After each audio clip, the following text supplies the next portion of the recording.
It's true because the Portuguese, they treated the Africans different, right?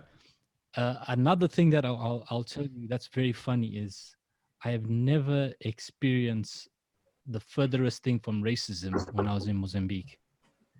There is no racism. It's very it's very far. It's very shunned upon, and I'm talking about from all sides. When I went there, I was working in Tet, and there was a big mining boom. And of course, mining in southern parts of Africa, who the biggest miners are South Africans. So you got a lot of white South Africans coming there, but they, within no time, they saw that they could not survive in that place being racist. So you go to these places, and the white South Africans are very friendly. They with you in the clubs. The white South Africans drinking with you on crates. Completely, they completely further away from what that whole racism concept is. But it even goes both ways. The black people there don't like the black South Africans coming there and they're being like, oh yeah, to hell with the whitey.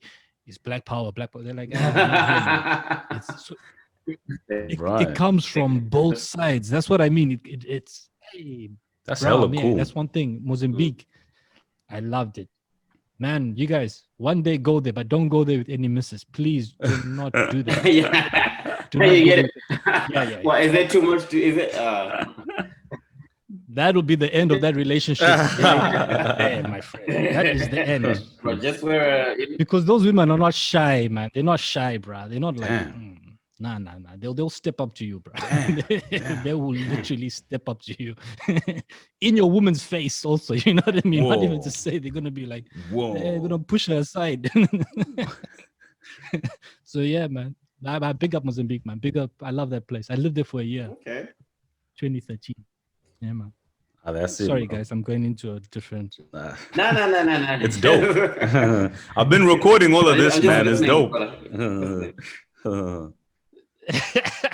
Yeah, man. It's fine, man. Yeah. So yeah, what's the talk today about? Are we speaking FDT? Yeah, man. I think I wanted to touch on the election, the aftermath with obviously Trump challenging the results.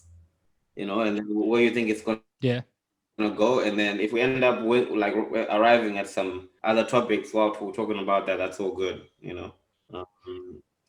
I think first and foremost, before we even do anything, big up fucking YG and Nipsey for the fucking sales.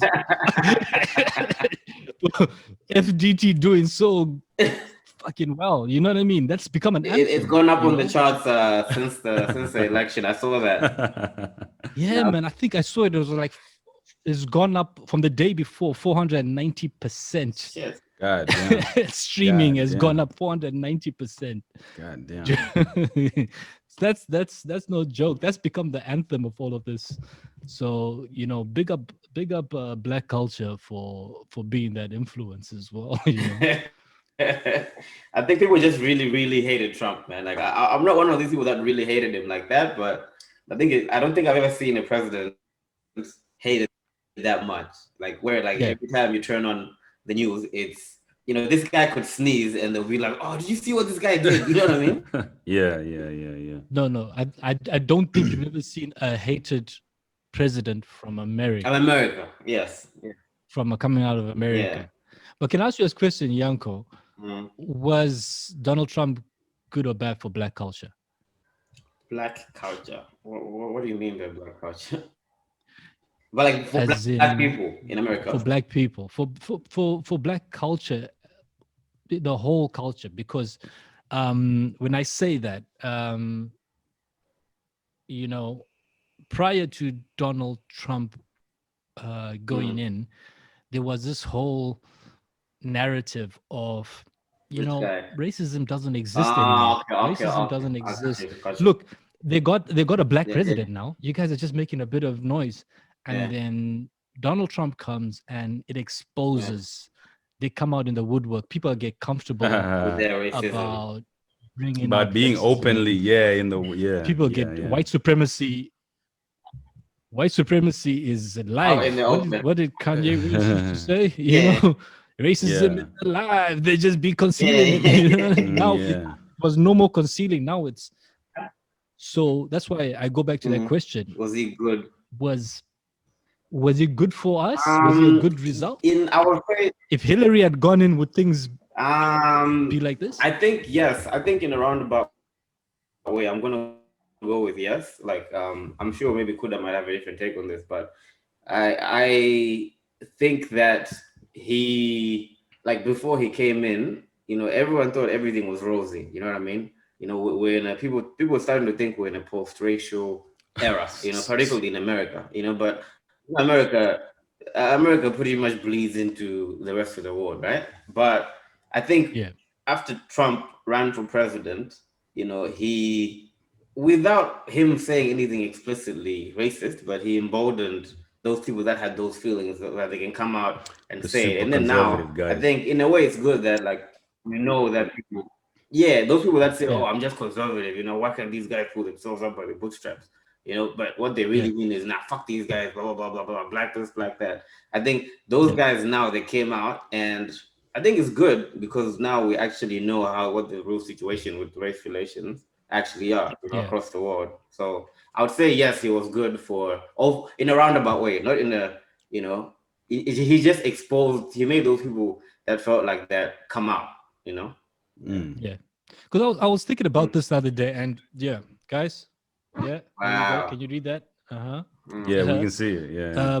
I was there at that rally, and man, you know, I thought about this, man. We in the middle of bloody Australia, and we got, dude. There was people for days at that fucking Black Lives Matter rally there. Yeah. I've never seen anything like it. There was so many people and shouting Black Lives Matter at this level.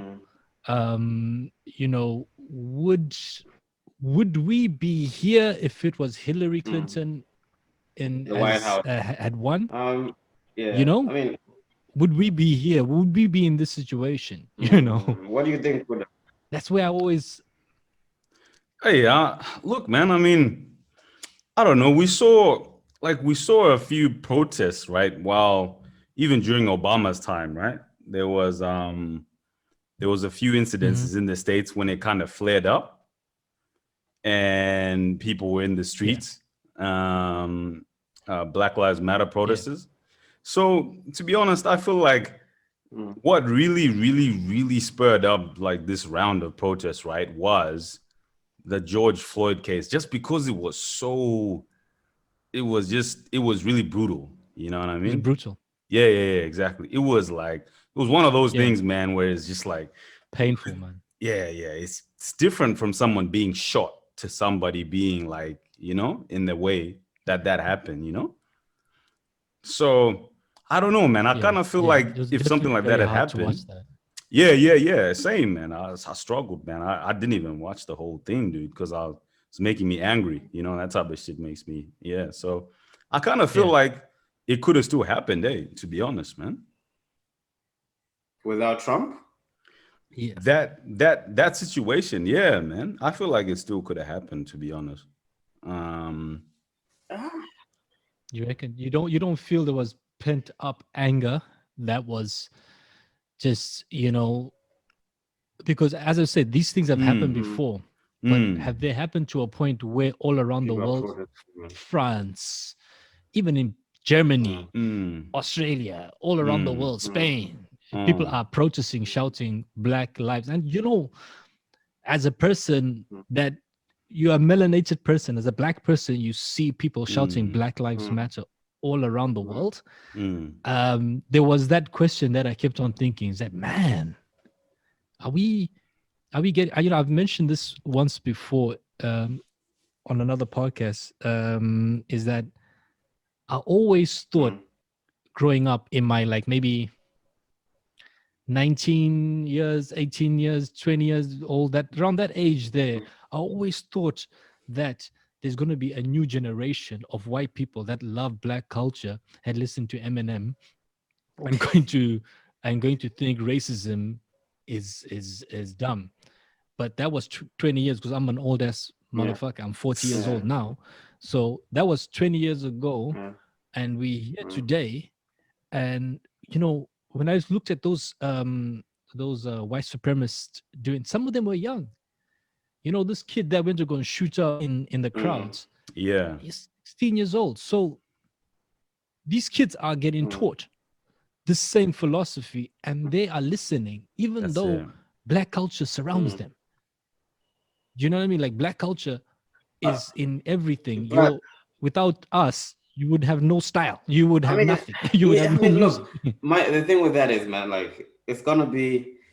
I'll say this, right? Like to me, like it doesn't really matter, like who's in popular culture that's black or whatever, because there's a lot of people out there that they might give you an example, like they might be huge fans of the NBA, or maybe they might follow the Olympics like crazy, or they might like this type of music or dance or whatever, but they like the thing without giving a fuck about the people. And I feel like there's a lot of that. They're like culture vouchers. I'll tell you a story. Like the other week, yeah, like they just like that, but then they hate. Yeah, they love the culture more than they love the people. And that's more prevalent now. Like I can guarantee you, like to go back to your original question, like the Trump presidency has sort of made people come out as to who they really are. Because before, in 2012 or whatever, all of these guys, they were the people that they kind of just blend in, because it's not, they can't say what they really want to say, because it's not within the realms of like a normal social discourse of that time. But right now, it's normal for them to to say, oh, this is because the Trump presidency has emboldened them. So I think the culture thing is sort of I don't think it changes much, man. I really don't think so. You don't think Donald Trump being there would change? No, made he just made them be more okay with coming out with what they think, but I don't think that he made people more racist or anything like that. I don't think so. Yeah. I agree. I don't think he made them more racist. I think he just made them more comfortable. Yeah. Like he definitely just made them more comfortable. I feel like he emboldened, because there's like a large part of Donald Trump supporters, right? It's white, right? Usually traditionally American, like not really, like they've been American for generations, you know what I mean? They are usually, they're not that, like they're not that educated. They're like, few of them have like, college education, not even saying that they're dumb, but they just just say it's white trash, bro. Come on, just say white trash. Come on. Okay. Just say pretty much. Okay.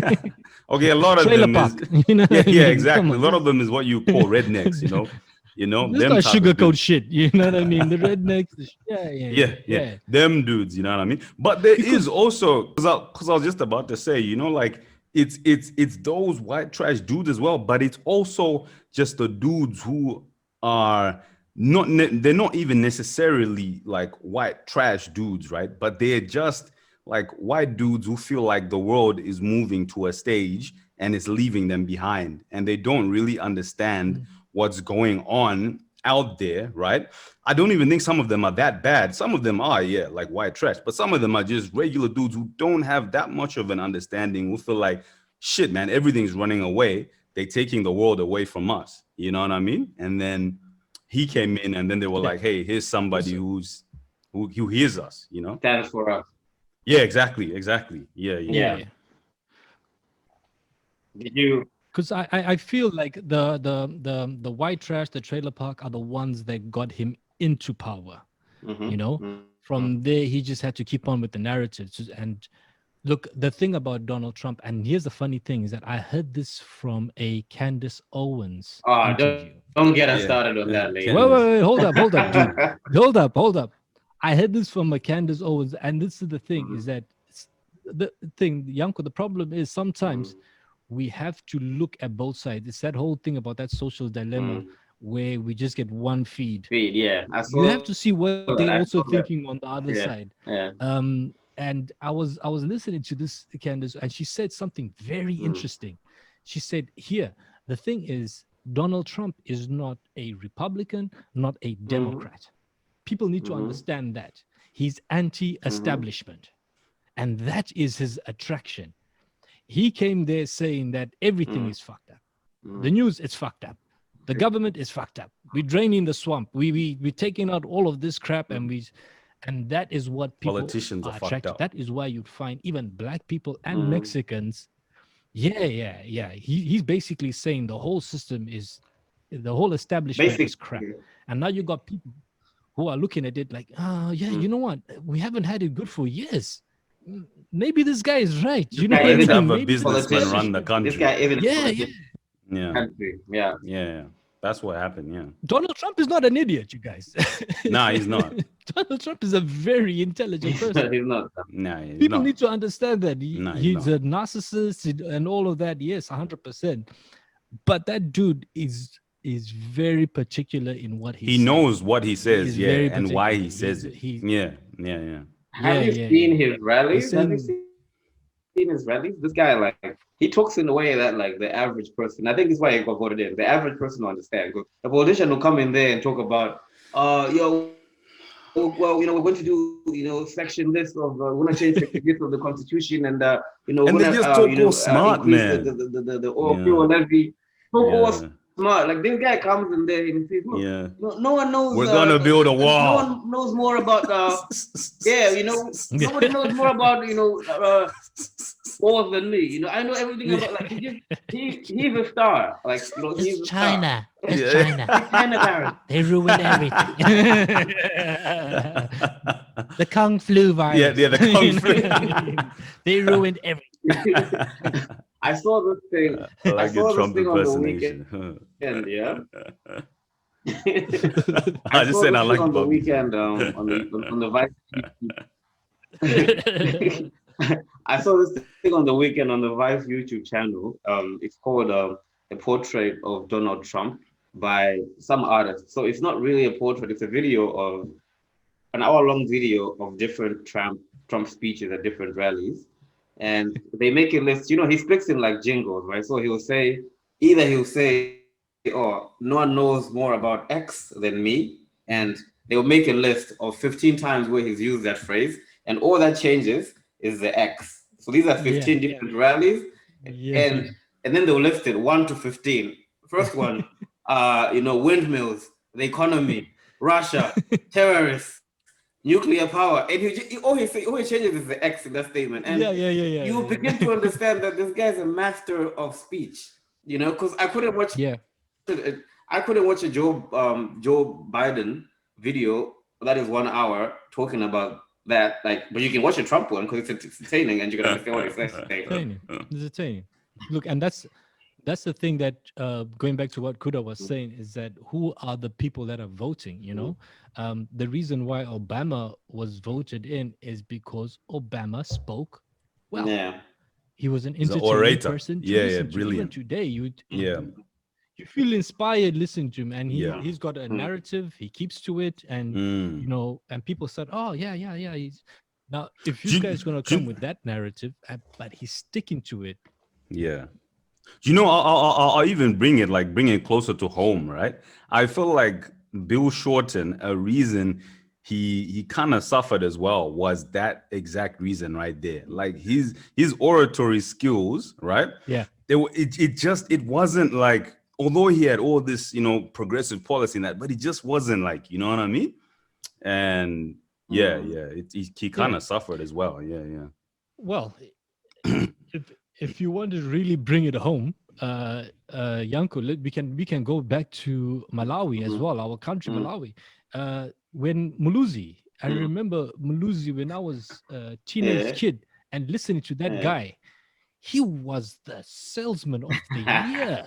Man, he could sell. Man, he would come there and just entertain people. And his party uniform was yellow and everything was all shiny. Yeah. It looked like a big party.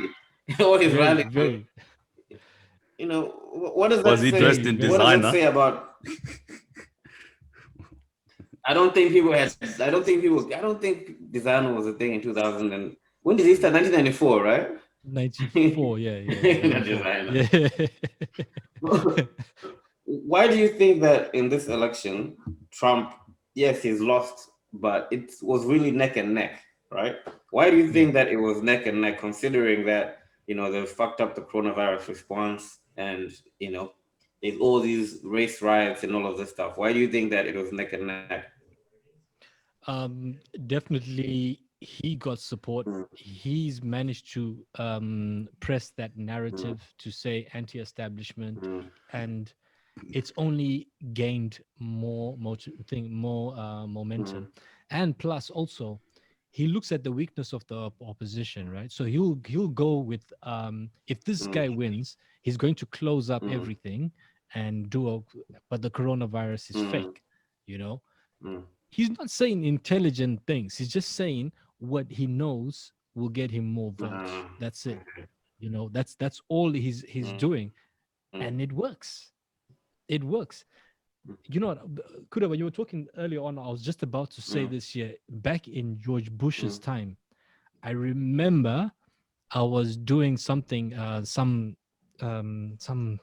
television programs, something back in mm, Africa, and there was this American guy, and I remember being so pissed off because I'm a Muslim guy, and I was pissed off with Bush, and I was saying, how can Americans? Because at mm, that point, the whole world thought George Bush Jr. was the worst thing that ever happened to mm. America until Donald Trump, But at that point, he was the worst thing. And I remember speaking to an American guy, and I'm saying, man, how can people listen to this To this guy's guy. Mm, BS? It's Mm. obvious BS. mm, He's lying. Yeah. And you know what he told me that time? He says, that's the mm, problem with you guys. You people outside, when you look at America, you see the America you see mm, on TV and movies and stuff. Yeah. That is not the majority of Americans. Majority it. of Americans Yeah. are those trailer trash. Yeah. That is the population, Yeah. majority population. Yeah. So if you get that mm. demograph, Yeah. if you get that demograph, you got votes. That's it. why this is neck and Yeah. neck. That's it. You know what I That's mean? it. That's it. And that's why. All the other guys have to do. Yeah. And that's why, when you listen to all the other guys analysts, they focus on and on black. I think there's a delay. I think you guys are hearing me late. My stuff's messing up. But I was about to say, that's just to agree with you on there, is that that's why all the time when you listen to the analysts and you listen to these guys, these are like based in, a lot of them based in New York, you know what I'm saying? And they're only gonna be speeding it from one direction, from the direction of people who are quite well educated, quite, I don't know, they speak in really big terms and big language, and they always come out and they make it seem like, the Republicans are going to lose. It's going to be a landslide for the Democrats. You know what I mean? And then election results come out and the real America speaks, and then it's like, yeah, that's wild. They act surprised. Yeah. Then it's like, but that's you politics, guys, man. That's politics, man. yeah. That's the politics. The thing is, it's just the hurting the people. That's where it gets a bit dicey, because you just have to find the weakness and just keep on. What's that thing? Is it Adolf Hitler that said that if you just keep on telling a lie, in the end people will believe it? I don't know how the saying goes, but it says like if you tell a lie at whatever 1,000 times, yeah. Enough times it becomes. Thanks, brother. I know I completely messed up that saying. You just, but that is basically what happens. Adolf Hitler's quote, man. Yeah. How dare Adolf you? Hitler, Donald Trump, same thing. Yeah. So that's the thing about this politics and stuff, man. You just have to keep on giving one continuous line. Do you not feel like at the same time though, like when people are talking about Kamala Harris, the first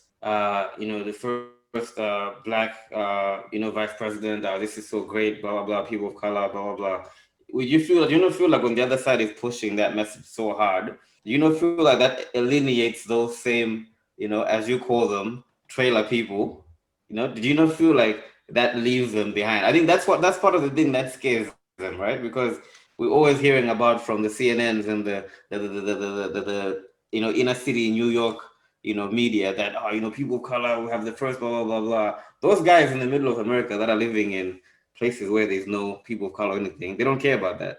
You know what I mean? Yeah, but you know what the thing is, man, you need to remember those people in those areas saw a successful black man run their country for 8 years.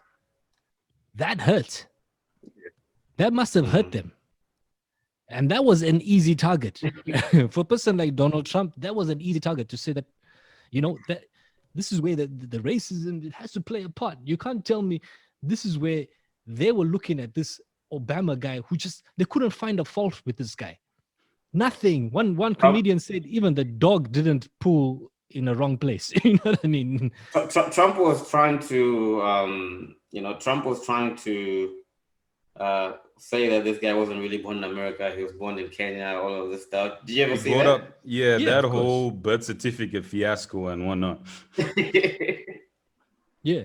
Look, I mean, and that, can you imagine as these trailer trash people that you said have never actually been in close contact with black people, only thing they know about black people is that they sell drugs and they they do drive-bys and they hold guns at this angle and shoot like that. That's the only thing that they know. That is basically what they know about black people, right? That's the proximity to black culture. And then they see this person who gets voted in and he's the president, and they're like, he's gonna mess it up. He's gonna mess it up. Don't worry. Give him by next year. He's gonna, and he doesn't. Not only does he not, he becomes this amazing president. They could not find a single fault with this guy, and they endured that for 8 years. That must have just been eating them up inside. They're just slowly just eating them up. And now, this guy just comes and says, you know what? We're going to kill all of that. This is how we do it. You know what I mean? This establishment is completely crap. These guys are trying to legalize gay people and abortion and all this. Those kind of things is what scared these white people. The guns issue as well, because Biden also come in and take care of that issue. I think that gets a lot of people, that gets a lot of that middle America crowd riled up. If a leader comes, I'm going to come in and ban this. Can I tell you guys the most funniest thing that's ever happened to me? I've had the biggest culture shock when I moved to Mozambique, and that is like 2 hours away from Santa. Yeah. I like that. Yeah. Hugest culture shock I've ever had. Yeah. I have lived in Botswana. I have lived in the UK, Australia. No culture shocks here because they're all around that British way of thinking. Went to Mozambique. I was like, what the fuck is going on here? You know what I mean? Like it's very liberal. They're very fucking, everybody's shagging each other. That's what I was about to ask when you said that. I was like, right. Bro, I know where I'm going next then. Kuda. Yo. Kuda, I'll tell you something, man. I have never seen beautiful women. And I'm not talking about in the city. You can go into the middle of a Mozambican village somewhere, in the middle of the bush somewhere, bro, and you would find a beautiful, presented black woman. Whoa. Which is like, what the fuck?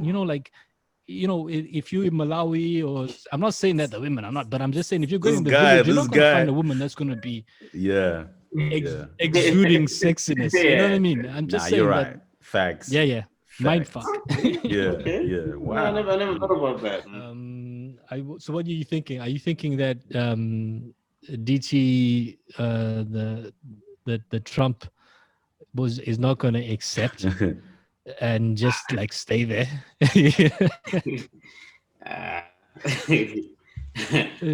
Could I take this one, bro?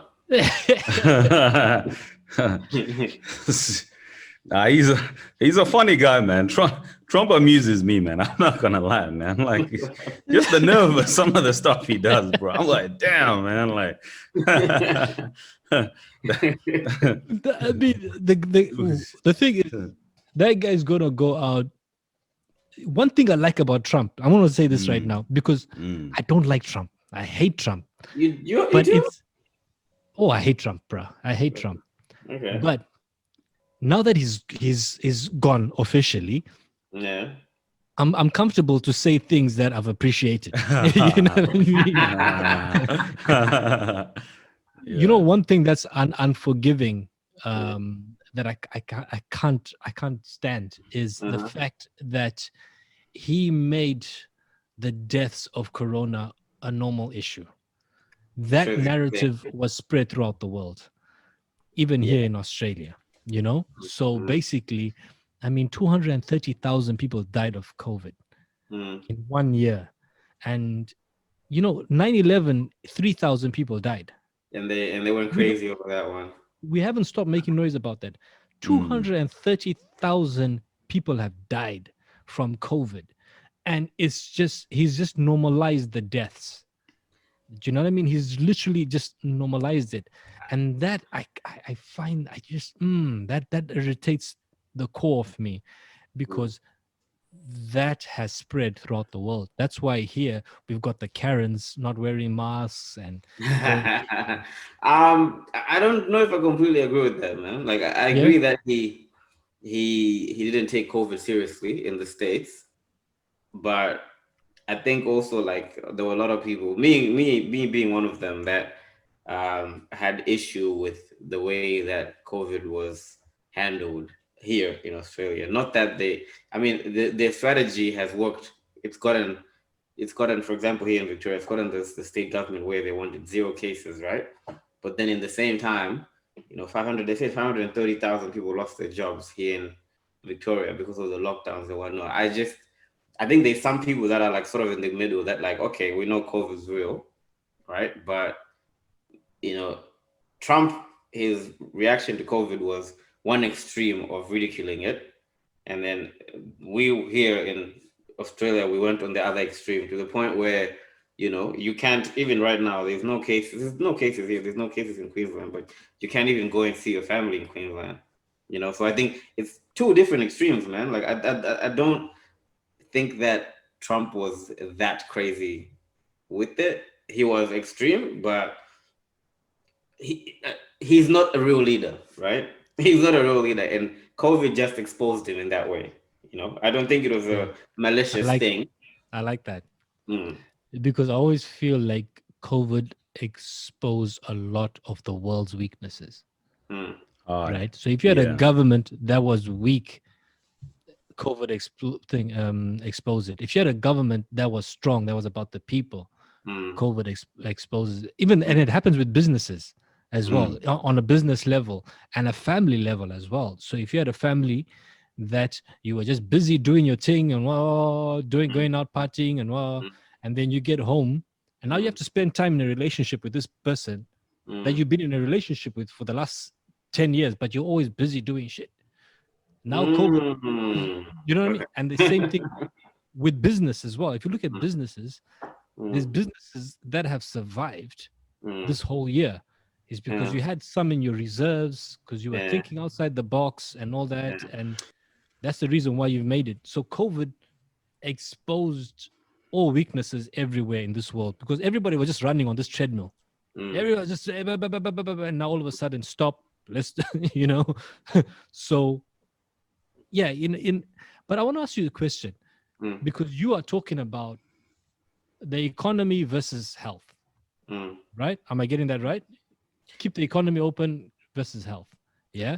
Not just those two things, but yes, it will go. Yeah. Because I look at the Sweden example, right? Sweden, all the other countries around them went for health. Sweden went for economy, right? They said, shit, let's herd immunity, whatever they call it. Let's keep it open. Let's look after the economy. And Finland, all these Switzerland, all these guys around them, they said, no, we want to save the people. In the end, what happened? They saved a lot of people. Sweden lost a lot of people. But did Sweden's economy get saved? That's the question.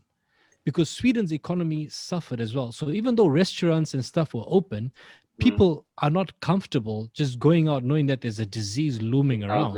Yeah. So the economy still struggled.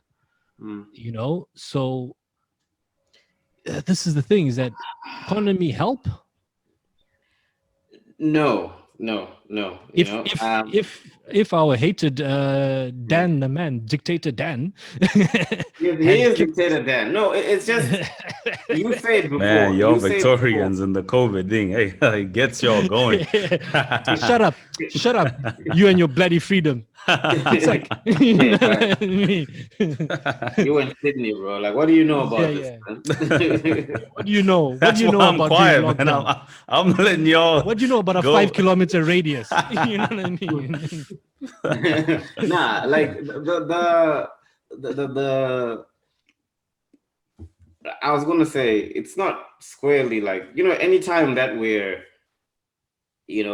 when you're making a decision, right, you always make a decision based on a number of different factors. And you don't make, let's say, for example, if you let's say you've got a girlfriend, right, and there's some, just don't tell my partner, please, but yeah.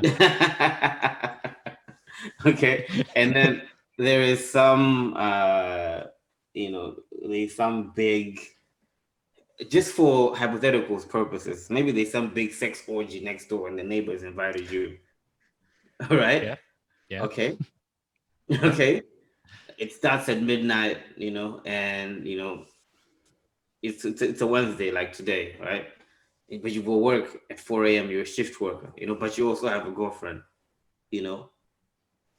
You're not gonna go there not just because you've got a girlfriend, right? You're gonna be deciding, yeah, I've got a girlfriend, but then I've also got, I've got work in the morning.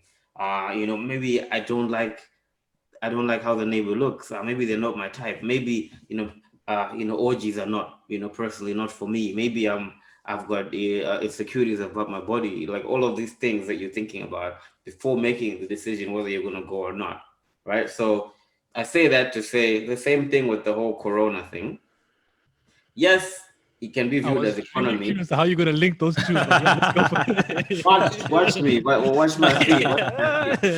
Okay. Watch and learn. Watch and learn, right? So the same thing with the whole Corona thing. Yes, okay. Here in Victoria, they went straight for health. They said, fuck the economy.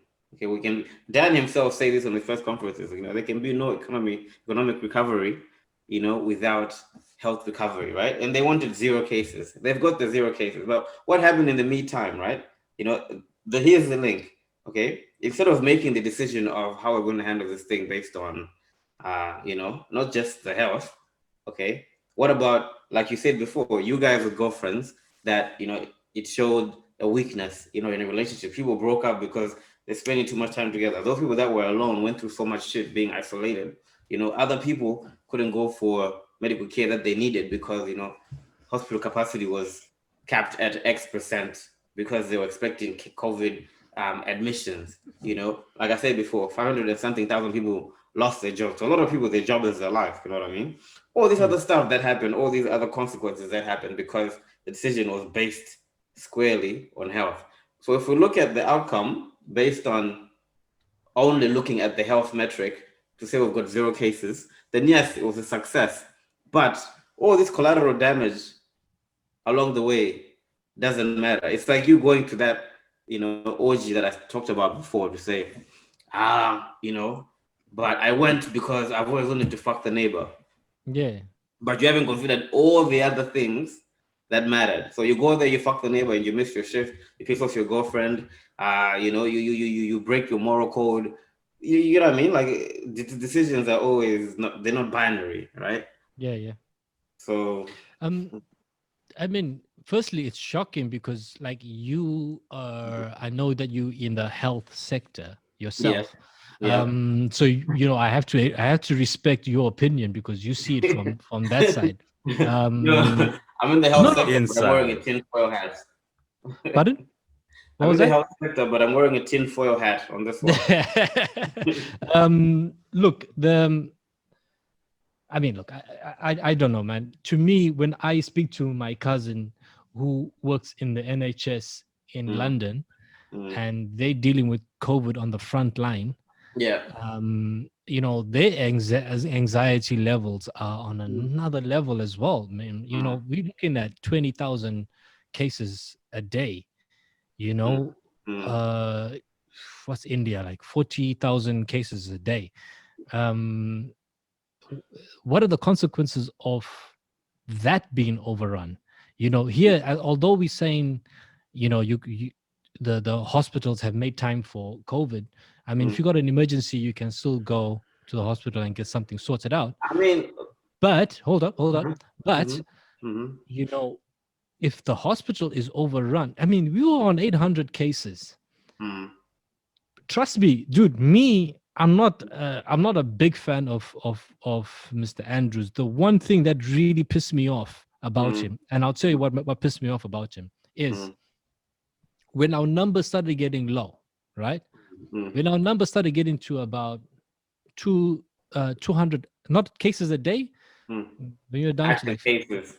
active cases, when we had like 200, 300 active, or when we even had 300 active cases, why could this Mr. Andrews guy not get a cop or an army guy or a volunteer to sit at these motherfuckers' houses every single 24 hours? You're not going anywhere? Just to watch it for 2 weeks. For 2 weeks, because the cost of doing that would way outweigh stopping the whole economy. True. But at the end of the day, you know what I mean? Like nobody was prepared. Nobody gave him a handbook, say that, look, this is how you deal with COVID, bro. Everybody That's a point that I always like to bring. Yeah. Man, everybody has COVID been is new, bro. trying to figure shit out. Everything, even in business, even we guys in business. Dude, I'm in signage. Yeah. Did I know I'll be selling flipping acrylic things and floor decals? Bro, Yanko, is that analogy we had with HIV, right? You know what I mean? When at first nobody had an idea, you know what I mean? Yeah, what to do. Exactly. Yeah, exactly. So. And Kuda, I'll give you a perfect example. Zimbabwe compared to Malawi. Zimbabwe took long to understand what HIV was. And I remember going to visit one of my cousins in Zim, and he at this point had AIDS. And when I went to visit him, hey man, rest in peace. That brother was amazing. Anyway, I go to visit him, and the family is isolating the guy. He had a separate plate, a separate cup, a separate spoon. You know what I mean? Because in Zim, did not know how to deal with AIDS. They thought that you could get it by just. And then we see this guy here, and we just go and we hug him and we drink him from the same cup. And everybody's like, no. We're like, dude, this is not how this thing works. This was me and my mom. This, you know, that isolation, that, you know, that what's that word that I'm looking for, where they psychologically mess you up by just, you know. Sorry, I'm an African. I don't. Yeah, I'm not a jargon guy. but you know what I mean. That whole thing where you isolate. Exclusion. I don't know. Yeah, that exclusion thing and all. They outcasted him. Yeah, and that worked on him. At that point, Malawians, we knew how to deal with HIV, bro. You know what I mean? Because we were educated, and we know. So it sounds like your government kind of jumped on, and then they really went hard to educating the people in that. Man, AIDS hit Malawi pretty bad, and you know. So people now saying that, hey, don't wear masks. It's like telling people don't wear condom. You know. Nah. What's the difference? I feel like I'm on the opposite. Like I'm not saying that like let it rip or go crazy. You know what I mean? Like you brought up something about you know, why didn't Dan Andrews just lock those guys up and, you know, lock those 200 cases up and then just let everyone else get on with it? Lock them, weld them into like they did in Wuhan, weld them into their houses and just get on with it. You know, there's always going to be some people. He can't do that because there's going to be some people. They tried that actually. They did that at those towers. Remember? Yeah. You know, and then people were complaining about human rights and this and that, and you know, you can't do that, blah blah blah blah blah blah. You know, people's human rights. There's always going to be someone with an issue with whatever you do, which is why I was saying like taking the health only approach. Yes, it sounds good. We're going to save everyone, but then there's always consequences to everything that you ignore. Yeah. You know, those guys in India that you're talking about, or in the UK with 20,000 cases or whatever. Yes, that's a objective failure, right? But Yeah. I'm not saying that just go health only or go economy only. I'm just saying I don't know what the way is. COVID is a new thing, no one knows. But my opinion, personal opinion, I just thought there's a little bit of a middle ground that we can find where people's lives can have a little bit of normalcy without, Well, without being overly heavy-handed.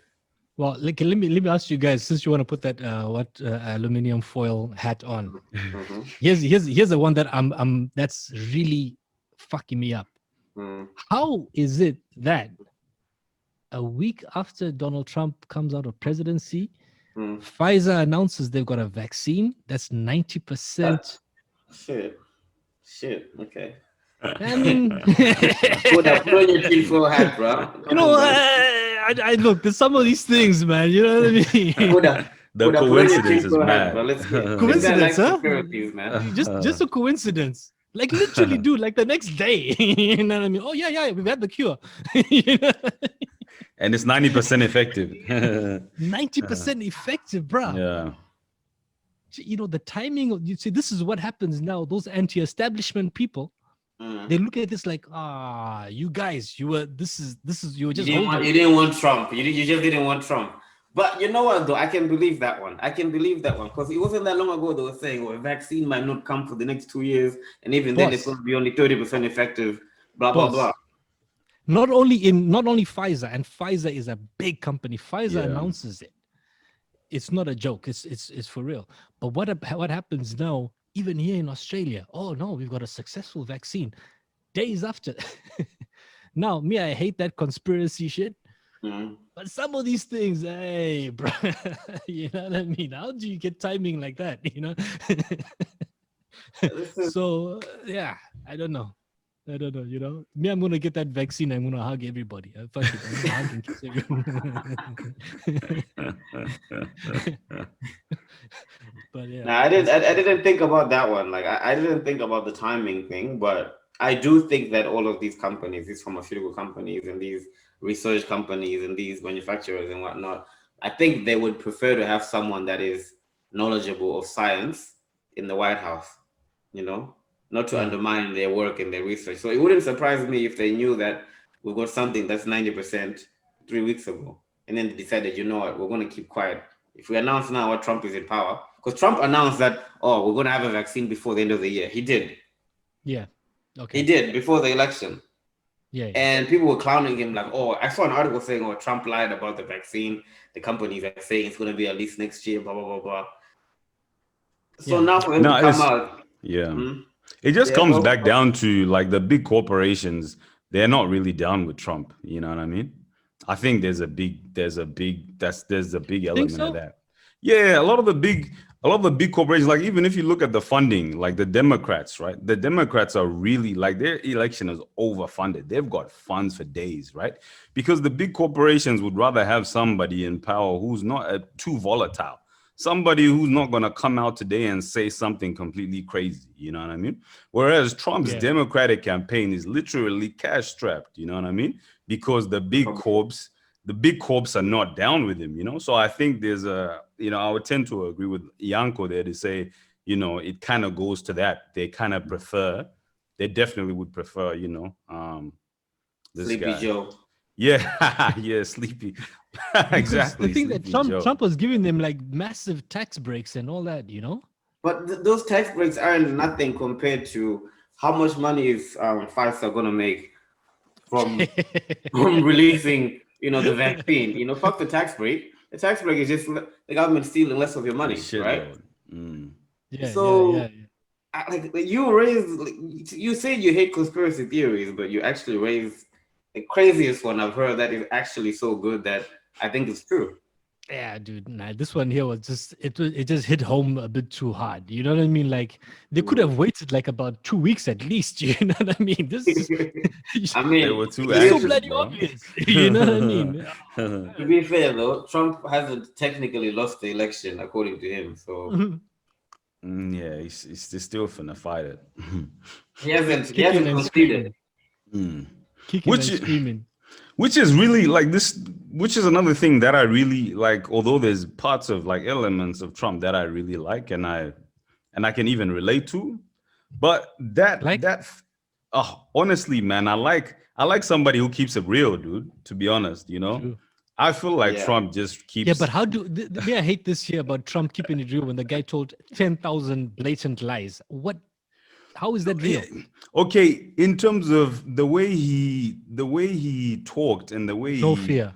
yeah, exactly, you know what I mean, he would whatever Confidence. comes, that's it, but it also comes back to being his weakness, because even now he's lost the election and he's saying stuff that's really like that can really incite people. When you already have like a powder keg that's just waiting to be lit, and you're saying they stole the election, they rigged the election, and you've got rednecks in the back with straps, you know what I mean? Like, I'm talking, these dudes have got everything, both hands ready to shoot, you know what I mean? And you're saying that, bro. It's like it's not good, you know what I mean? Like, it's not good. Like, yeah, man. I'm really glad he lost though. Like, because I feel like it's a hit to his ego that he needed, man. You know how he says, Trump, I don't lose, blah blah blah blah blah blah. I feel like Yeah. it's good that happened, man. But yeah, he's too crazy sometimes, man. It's a bit too crazy. Okay, since we touching on conspiracies, what about? Do you think that this could have been orchestrated by China from day one? What Trump Now the losing? Coronavirus. Coronavirus, man. I have floated that one before, and the way that China seemingly had 80,000 cases, and then all of a sudden you never hear about China having no cases. They said it's all handled. They weld their people shut indoors and they handled everything. I would not be surprised. Like I would not be surprised if this was a soft takeover, soft power takeover to become the new superpower. Yeah. Because the US has clearly been in shambles this year. Do you know what I mean? And this was just a perfect combination. The coronavirus, the race riots, everything. Everyone is so divided and stuff. And you always hear these theories saying, Russians are influencing the election, or those Chinese interference, blah blah blah blah. I think this might have been the plan, but I think those guys, if that was their plan to destabilize the US, because I don't think they did it to the China. I don't think China has a bone to pick with the rest of the world. Really, it's just America, right? I think they probably would have wanted Trump to win this election so that he can go further under the ground, Because I really feel China, they do this whole, they're very sneaky. They don't want to do this whole overt kind of like violently taking over kind of thing. They really want to do it in a very quiet, subtle way. That's why, in Zimbabwe, in Malawi, in the middle of a village somewhere, you can find a China store, owned by Chinese people in the middle of nowhere. In Mozambique, I saw that as well. They are not trying to do something harsh, So if you're going into conspiracies, I feel like this would have been a good one for them, because, if Obama was, if this happened during Obama's time, Obama would have had a COVID plan. Him and Fauci, he would have listened to Fauci. He would have had a COVID plan. He would have been hated. Or you would have heard lockdowns. Oh, you would have heard anything that, this guy's a dictator. This is the problem. You shouldn't have given a black person power. You know what I mean? But, this is the parallel that we're at right now. We ended up going with a guy that really completely messed up the plan. They would have called him. Funny thing is, they would have called Obama Idi Amin or something like that. Yeah, 100%. Can you imagine? Can you imagine how bad it would have been for him? You guys calling Dan here dictator Dan? Imagine what they would have been calling Obama. Jeez Christ. Been you know. crazy. I don't know, Um, guys. Me, that's one conspiracy theory that personally I don't like to buy into it. The yeah, China starting Corona Nah, one. nah, yeah. Just Why because of the not? fact that it's a look, man. This is a virus. Yeah, this is COVID virus. What is it? SARS-CoV-2 virus, right? So it's like a yeah, Mm-hmm. version 2 of that SARS outbreak they had in like what 2002 or whatever, right? So yeah, I mean, to me, man, a virus is something that is, it's a little bit too unpredictable, all right, and it's a little bit yeah. too like you don't know which way it could go to be playing around with something like that just for the sake of that. Like, Are you I don't saying know. that biological warfare doesn't exist then? No, I'm not saying that, right? But I'm saying in the case of a SARS virus in this situation, right? A respiratory virus. I don't think that's something that would have been China's. Like, I don't really see because China as an economy, it's already even before COVID, right? It was already projected to overtake the USA, right?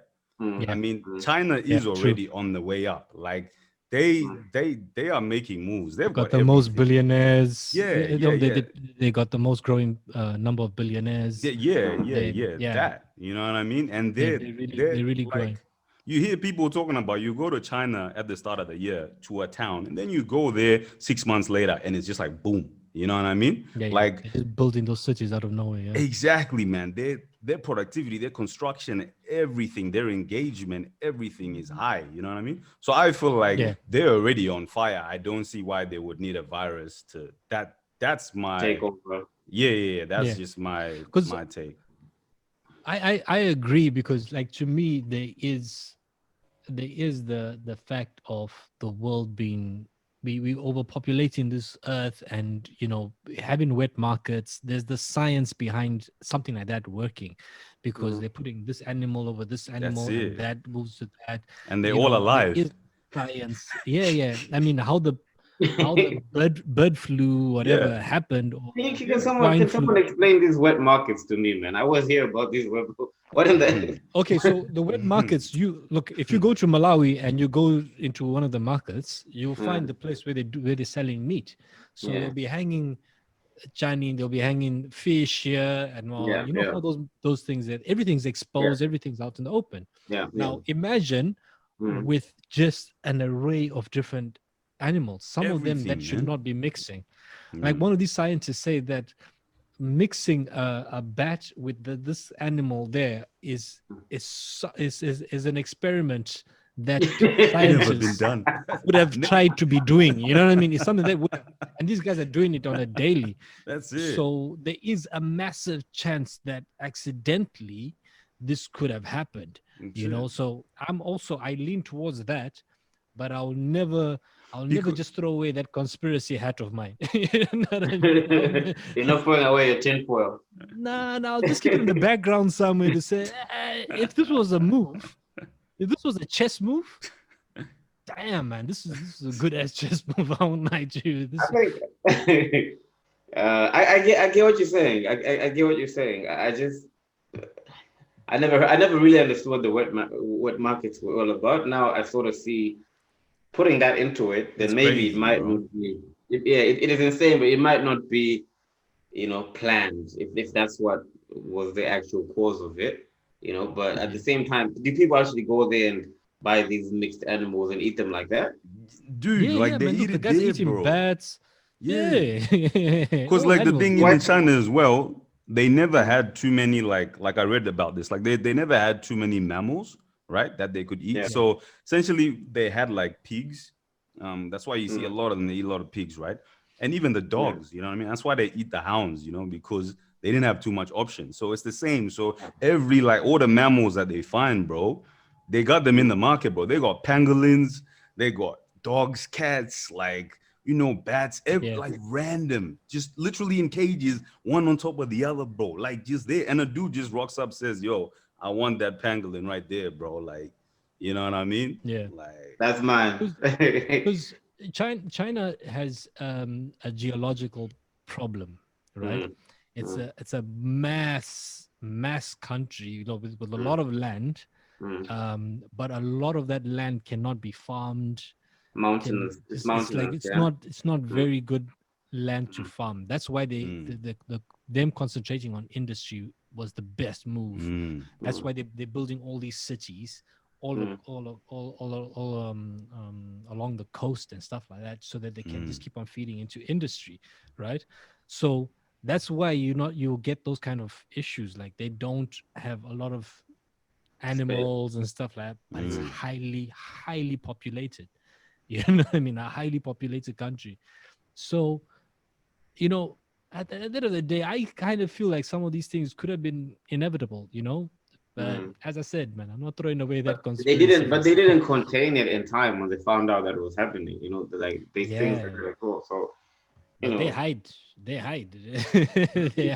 I mean, what's easier for them, to start a war with the U.S. Army, or to just, Trump is in power. He's going to ignore all of the, pandemic, plans that were put in before his term. Why don't we start it now? I think the question you should ask is, do they give a shit about starting with America? Do they really give a shit? Response. They're like, whatever, man. You're not gonna do shit. You can't say stop all Chinese products. Right now, where you sit, look around your house and tell me how many products are not made in China. Is the world a better place? Is the world a better place with China as the superpower? Man, that's a tough one. Huh? That's a big one. Yeah, it's a big one, bro. You know what I mean? I'm gonna have to take a sip on that one there, Look, foreign policy wise, man. Bro. I think we can all say, man, the USA and the West, in particular the USA, their foreign policy has been, I'm not a big fan of it. I actually even prefer the Chinese foreign policy of not getting involved, Not starting wars and shit. Yeah. Not mingling too much. So so what do you think of the Chinese investment in Africa? Hey. Yeah, since we're asking deep questions, bro, we might as well go deeper. Look, for me, I don't hate it that much, to be honest. Yeah. I don't think I'm with you. Yeah, I don't think it's so bad, bro. I mean, I just wish with this investment that's going on, right? There's also an onus that goes on our governments in Africa, right? To say that they are getting these deals and they are signing these deals, right? Let us reinvest that money into the people instead of putting it into our pockets. You know what I mean? 100%, brother. That's kind of how I look at it, man. I mean, because, man, Look, that Paul Kagame, when I was listening to one of his interviews about what he was talking about with the Chinese, he says, look, he says the biggest problem is, no, maybe I got this wrong. Maybe it's not Paul Kagame. Maybe it was anyway, one of these African leaders. Yeah. I thought it was Paul Kagame. It might have been Paul Kagame. It could have been Ian Kama. It could have been one of these guys. But he was saying, look, the problem with the Chinese investment is not on the Chinese side. You see, the problem is on the African side, is the way we negotiate, because those guys are going to bargain the crap out of the deal. So they're going to come into Africa and they're going to say, look, what do you want? Okay, look, we want a stadium. Okay, you want a stadium? No problem. Yeah. But we guys are going to build it. If you see the stadium in Malawi that was built in Lilongwe, Yanko, dude, I watched that thing get built. Down to the drivers of the trucks were Chinese. So there's no global economy actually being assisted there. What are you? But that is the deal we negotiated. The thing with the Chinese is that they don't walk away from the deal. So you can tell them that, look, you investing here, I want A, B, C, D, and I want investment in this, and I want the roads to be done like that, and I want this here. They're going to say, maybe take out that. They're going to try to negotiate. But if you insist, they will agree. They will agree. But if you're going to, don't think they're just going to come there and not negotiate. You know what I mean? They just want to spread. And it's the same in any business deal, right? Like one side is always trying to win. You know what I mean? It's on you to stick to your guns and get what you want done, Yeah. If You don't get if what you deserve, you get what you can negotiate. exactly, you know what I mean. If you are shit at negotiating, if you're gonna say that, you know what, It's whatever, just calm. give me Yeah. something in my It's pocket. calm. Exactly. And you do that. this, Exactly. this, these projects, this issue though, it's not only in Africa. But China is building a lot of shit everywhere. Okay, and it's Everywhere. called. You guys should look into it. It's called One Belt One Road project. Yes, I So they're saw that. building Yeah. all of these things across the world, and I think they're trying to build alliances. And also, I think that I personally think that's their plan to become the superpower. They're doing it that way. Yeah. Very Guys, slowly, very subtle. we got like another minute left. So you want to end this one and then go again? Nah, I gotta run. I gotta run. Yeah. Hey man, Okay. yeah. Look, I think we've exhausted quite a lot of Donald Trump and politics today, man. It's been dope. It's Um, been dope. yeah, it was a real pleasure chatting with you guys. Hopefully, you guys can come on mine as well, my platform, Hell yeah. Yeah, the Hell Wise, yeah. Gifted, and Black podcast. yeah. Let's talk about some shit, chop it up. Hell yeah. Yeah, thanks for having me on yours. That's it, man. Nah, Thanks for coming, bro. nah. Excellent. Thanks, Good. man. Yanko, peace, my brothers. Thank you. Cheers, man.